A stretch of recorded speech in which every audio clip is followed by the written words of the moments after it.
I'll never forget the day I stumbled upon the entrance to the underground tunnels. I was an urban explorer, always on the lookout for new and exciting places to discover.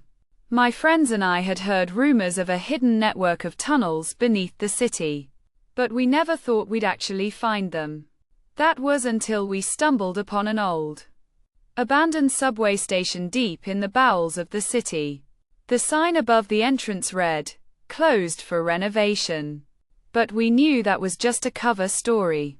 The real reason it was closed was because of the strange occurrences that had been happening down there.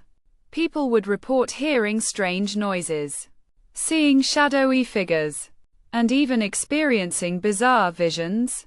We didn't believe it. Of course, we thought it was just small town legend. But as we made our way down into the tunnels, I started to feel a creeping sense of dread. The air was thick and musty, and the smell of decay filled my nostrils. I could hear the sound of dripping water echoing off the walls, and the faint hum of old machinery. We walked for what felt like hours, our flashlights casting eerie shadows on the walls. The tunnels seemed to stretch on forever, and I started to feel like we were being led deeper into the earth for some sinister purpose. As we turned a corner, I saw something that made my blood run cold. A sign, scrawled on the wall in red paint. Read, "Turn back now." I laughed it off, thinking it was just some kid's prank. But as we continued on, I started to feel like we were being watched. I could sense eyes on us, boring into my skin. And then, I heard the whispers, faint at first, but growing louder with each step. It sounded like 1,000 voices, all whispering my name. I spun around, but there was no one there. My friends just looked at me, confused. "What's wrong?" one of them asked. But I just shook my head.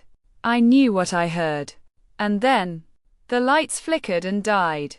We were plunged into darkness, surrounded by the oppressive silence of the tunnels. I was frozen in fear, unable to move or speak. And then, I felt it. A hand on my shoulder. I spun around, but there was no one there. The whispers grew louder, more urgent. And then, everything went black. When I came to, I was alone. My friends were gone, and I was lying on the cold, damp ground. I stumbled to my feet, frantically calling out for my friends. But there was only silence. I stumbled back through the tunnels, desperate to find my way out. But everything looked different.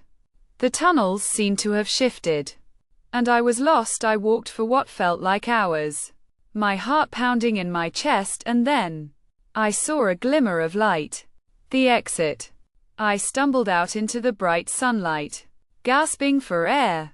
But as I looked back, I saw something that made my blood run cold. The entrance to the tunnels was gone. In its place was a solid wall, with no sign of the entrance. It was as if the tunnels had swallowed us whole, and then sealed themselves off. I never saw my friends again, and I never spoke of what happened in those tunnels. But sometimes, in the dead of night, I still hear the whispers, calling my name, drawing me back down into the depths of the earth. And I know that if I ever go back, I'll never come out again.